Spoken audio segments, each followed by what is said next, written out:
Mayor. Oh, of course. Tingin ba? Tourism. Definitely. It's a great attraction.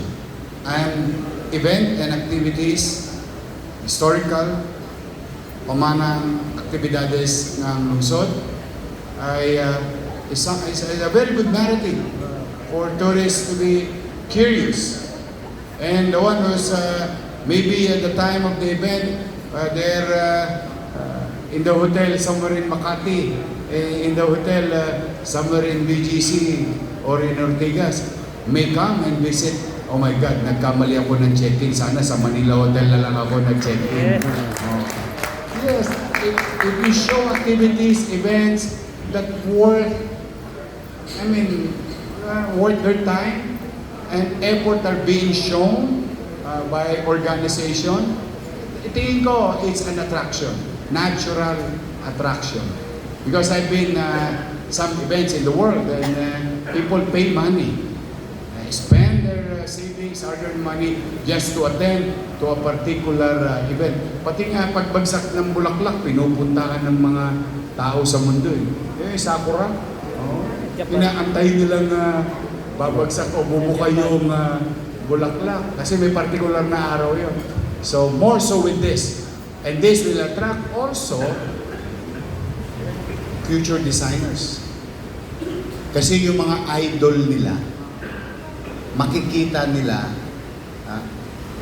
practically sinuot yung gawa ng idol nila. Kaya talaga it's really an inspiration. Kaya yes, it will. It's part. That's why the city will invest. As a matter of putting para magkaroon ng ngipin ng konti yung laway namin. 35 daw yung yung designer na sasali. Siyempre, namuhunan pa sila. Hindi naman libre tela. Hindi naman libre yung husi. O yung di ba? Lahat, keyboard. May tosga sila. Yung 35, tatanggap kayo ng tig 50,000 bawat Huwag man lang kayo 50, yung 35. Nakakasaling designer. O suporta ng City of Manila sa Fashion Designer Association. Para mabawasan ng tosgas.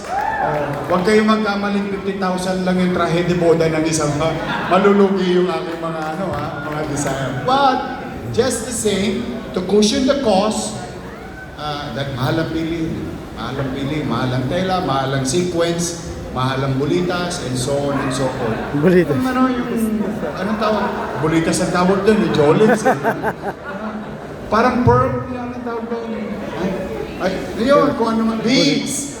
Beads, ang gusto ko hinahanap na word, hindi bulitas. But I know we are in the same antenna.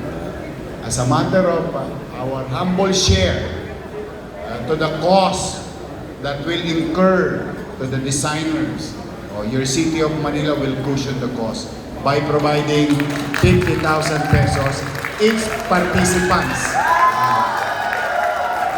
Yung mananalo sa fashion, yung designer, that's another story. Bahala na ka. Pero yung lahat, sasali ka pa lang, nanalo ka na. So yun lang ang aking to prove our sincere appreciation that great designers of this country, antigo man or upcoming man, na parang sa amin pasasalamat na lamang sa oras, galing na ipakikita at isi-share ninyo sa lungsod ng Maynila. So, thank you very much.